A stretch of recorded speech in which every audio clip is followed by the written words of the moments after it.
Masu kallon mu barkanmu da wannan lokaci, sannunmu da sake saduwa cikin wannan shiri na mu shakata daga Imzad Media karkashin kamfanin Mandawari Enterprises Nigeria Limited. Da fatan za ku kasance da mu a wannan karan ma domin mun sake samo wata mashahuriyar mawaƙiya mai basira wadda waɗansu ma sukan yi mata laƙani da mai sautin zinare. Ku biyo mu.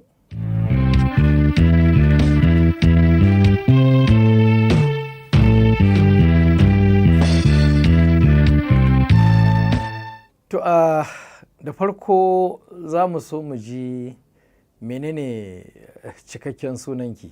To ni sunana Zuawaira Ismail Haruna. Ya kika samu kanki a matsayin mawaƙiya? To, da farko ni dai a yanda na samu kaina a mawaƙiya, farko dama ni dai gaskiya ina son waƙoƙi tun ina sakandare. Ina son waƙoƙi to kuma daga Islamiyya mu ne irin mawaƙan nan da ake na yaban manzon Allah sallallahu alaihi wasallam da maulidi haka. To ta nan muka faro daga makarantar mu muka taɓa zuwa studio ɗora waƙoƙin yabo. To ta nan mawaƙa sai suka ce ai ina da murya kaza kaza in zo na dinga yi musu harkar waƙar su idan sun zo. To dai daga Islamiyya dai na fara harkar.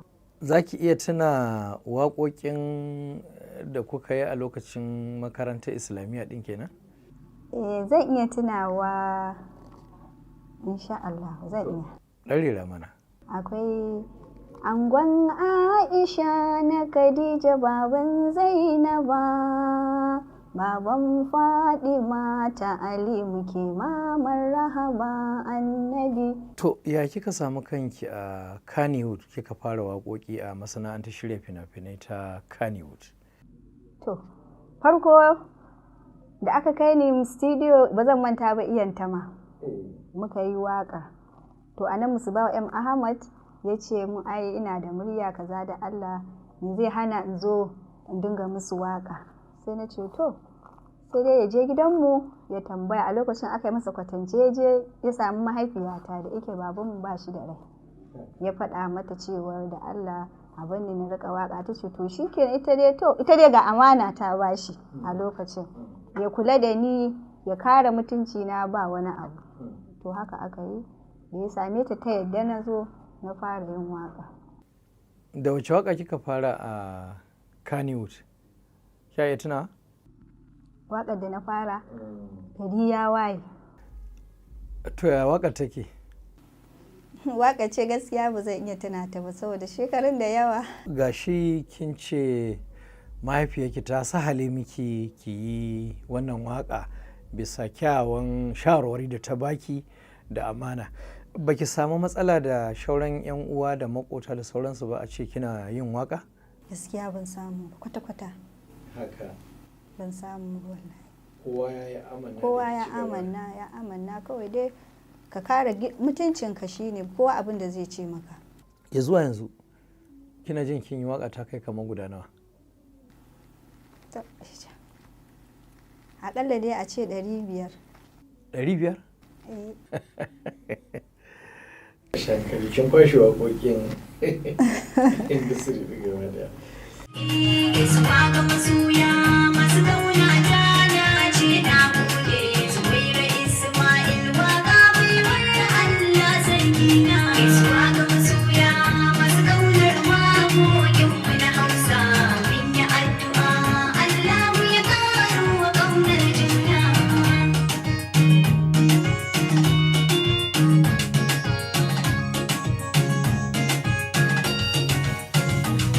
Mai wata basira da kara fada lallai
kenan kin samu kamar shekara nawa kina yin waka? A lokacin 2001 na fara waka. To a 2001 din gaba daya wata na 6 sai na aure. To kuma da na aure sai na daina. Sai da na yi shekara kamar 6 haka da aure sannan na sake dawowa. To ga wata tambaya ban sani ba ko za ki iya amsawa. Menene ra'ayin mijinki dangane da waƙoƙi da kike yi? Shi gaskiya ba shi da wata matsala. Yana ra'ayi don lokacin da na aure kawai kamar na daina waka zuwan wani bature ne ya sake dalilin dawowata. Bature kuma? Shugaban gidan rediyon Jamus. To ya san mai gidana ya zo nan ya yi shekara guda yana karatu a nan biyu ke akan bangaren sashen hausa. To wata ran sai ya kawo mana ziyara, aka kawo shi gidanmu. Da aka kawo shi aka kunna masa tv yana kallon irin wasan su ibro, yake cewa ai yana son wasan nan kaza kaza, yana son waƙoƙi, da a ce zai samu wanda zai gidan rediyon shi waka da ya ji daɗi. Mai gidana ku sai ce ai da na taɓa waƙoƙi kafin ni aure. Sai ce to me zai sa ya yadda in wa gidan rediyon su waka a lokacin. To mai gidana sai ya ce to ba komai, za mu sayan da za mu gaya masu studio a je a yi maka. Ya faɗi abin da yake so akan shirye-shiryensu da gidan rediyon. Muka je muka samu Alibaba muka yi mai bayani, muka je muka yi guda 2. To tun daga lokacin kuma sai ya rika cewa ai duk sauran shirye-shiryen ma sai an musu waka, ya ji daɗi waye da Hausa. To shine sai da aka yi musu akalla a musu waka ta kai 12. To daga ji mutane kuma sun ji muryata su Muhammad na gudu. Aku sai suka rika cewa dan Allah kaza kaza in zo in yi, in sai suka sami mai gidana sai ce to ba komai, in zo a yi din ba wani abu bane. Shikenan dalilin dawowa. To kuma kila masu sauraron ki su ji cewa shin kina rubuta waƙoƙin da kanki ne ko kuwa rera kawai kike yi? Ina rubutawa kuma muna haɗuwa tare da mai gidan na mu rubuta. Rubuta a gida? Ina yi, musamman waƙoƙin gidan rediyon duk tare muka rubuta su muka yi. To mai gidan yana rerawa ne? Shi ba mawaƙi ba ne, sai dai taimaka. Haka ne. Ya zuwa yanzu yaran ku nawa ne? Yaran mu 4. A yanzu can da ake sun shiga sakandare ko suna firamare? Kai 2 sun gama sakandare. Kwanan nan ta shiga makaranta babbar. Ita kuma karamar wannan shekarar ta gama sakandare dinta. Ita waccan shekarar ta gama hutun da aka yi na corona har ta samu admission, aka yi samu matsala sai yanzu take karatu. Waɗansu na ganin kamar wahala kawai kuma kuke yi, babu wani kyakkyawan sakamako ta fuskar samun kuɗi ko wadata a cikin wannan sana'a ta waka. Menene za ki ce akan haka? To ba abin da za a ce, ana samu daidai gwargwado iya abin da Allah ya samu, Allah ya musu albarka, ana samu ba laifi gaskiya, ba za a ce ba a samu. Kikan je gidan biki ko kuwa kawai dai a studio kike yin waƙoƙi? Gaskiya da ba na zuwa, amma daga baya ina zuwa yawanci, amma na fi iya wajen bikin mata haka. To ban sani ba, a cikin bukukuwa da kika je wani biki ne kike ganin kin fi samun alheri daga su masoya waƙoƙinki? To akwai bikin da na je ba zan manta ba, shi ba ma biki ne za a ce na kammala aiki ko na ritaya ne, na Zainab Bulkaciwa. Gaskiya ba zan manta da shi ba, da ta nan ya take mai shari'a din nan, matar sanata Bulkaciwa. Yau wato ita na je taronta da ta na farko ta yi ritaya, sannan ranar birthday dinta to aka yi taro, to nan na je na yi waka a nan. Gaskiya ba laifi, na samu alheri, ba zan ce da su ba abin da zan ce musu sai Allah ya saka musu da alheri. Wani abu kuma shine kikan je ki waka ne live kina rera a gaban su masu bikin, ko kuwa kina mamin ne ki je da wakar a cikin sauti kina bi? Gaskiya mamin nake da waƙoƙin nake zuwa. sai in tunda ba zuwa nake ma sosai performance din ba kaɗan na yi gaskiya. Mai dubu Hajji Talatu ba a raina ke.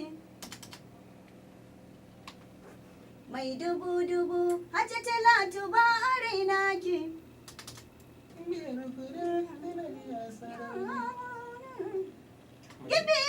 Gibiyar gurin sarauniyar beka.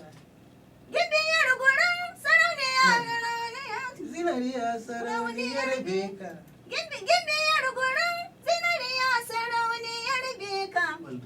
Gibiyar gurin zinariya ko?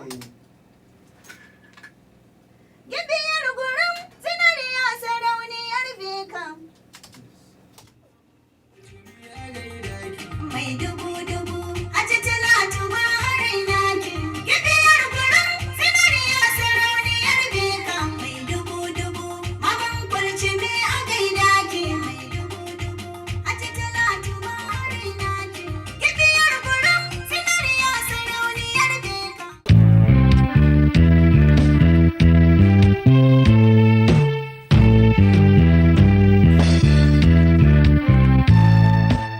To daga cikin waƙoƙin duk da kika yi gaba ɗaya kusan 500 ɗin da kika ambata, wacce ce kike ji da ita kina ganin kaman baya ita, wadda Hausa sukan ce bakan damiya? Bakan damiyar waƙa ta. Bai, gaskiya sai dai dawayya. Ita kika fi so? Wacce na fi so ko wacce mutane suka fi so? Wadda jama'a suka fi so. Ko kuma wadda kike so jama'a kuma suka fi so? To a sabar dawayya, tun da gaskiya da ita na yi suna. Ko kya iya tuna da yake lokaci ya tsawo ki ɗarira mana? To ko amshi ne zai iya yi. A hayye dawo dawayya, dawo masoyi dawo dawayya, dawo in baka dawo dawayya, riga zan baka dawo, hula zan baka dawo in baka wando dawayya. Rubutacciyar waƙar wa kika fi so ki bi, kamar misali su mawaƙan masu rubutawa su kawo miki, kin fi jin daɗin bin waƙar wa wanda ya rubuta miki? Duk wanda ya rubuta waƙa ina son waƙa shi amma dai gaskiya akwai Musubahu, akwai Nura, akwai M Sharif, akwai Sadi, duk ina son waƙoƙinsu sosai.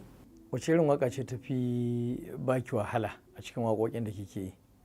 Gaskiya waƙar soyayya ta fi bani wahala. Me yasa? Ita saboda ga salanta ba daidai yake da kowace waƙa ba kamar waƙar siyasa ba. Waƙar soyayya akwai lankwashe-lankwashe, akwai ƙa'idoji, wata ma za ka ga ba murya ɗaya za a yi ba, sai an ɗora wasu muryoyin akan ɗango guda ɗaya. Sannan in za a tafi wani baitin sai ka ga an canza mai tafiya. Ka saba da na farko an kuma ƙara canza maka wani, sai ka sha wuya kafin kuma ya zauna a bakinka. Gaskiya waƙar soyayya ni dai ta ɗan fi bani wahala. A ƙarshe wani kira za ki yi ga mawaƙa 'yan uwanki dangane da yadda sana'ar nan take? Mawaƙa 'yan uwana abin da zan kira gare su, kowa ya riƙe sana'arsa, ya riƙe tsakani da Allah, ya bi na gabansa, ya yi haƙuri, komai lokaci ne. Kar ka yi garaje ka ce a'a ni kuɗi na zo nema sai na samu kuɗi ko ta wace hanya, a'a ka tsaya ka nutsu ka yi abin da ya kawo ka, ban da shashanci, kuma a riƙe juna da gaskiya da amana, babu wani jin haushin wani, duk an zama ɗaya. To Zuwaira, mun gode kwarai da gaske. Ni ma na gode sosai wallahi. To gaskiya saboda Allah ina son waƙar Zuwaira Ismail sosai, ina son muryarta. Kamar misali wata waƙa da ta taɓa yi zagada da mai gida na kaina, ina son waƙar nan, muryarta ta yi kyau, ta yi daɗi sosai, da a ce sunan waƙar nan. Ina son ka na yaba da halinka, kyan jiki da surarka, sahibi da hannunka kamar ruwa. Ina son waɗannan waƙoƙin nata sosai da sauransu. Masoya a gare mu, na yi bincika a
masu kallon mu iyakan abinda za mu gabatar muku kenan a cikin wannan shiri na mushakata hira da muka yi da Zuwaira Ismail. Da fatan kun ji daɗin shiri da yadda muka tattauna da ita. A madadin dukkan waɗanda suka ba da gudunmawa nake cewa mu shakata. Gaida masoya waƙoƙi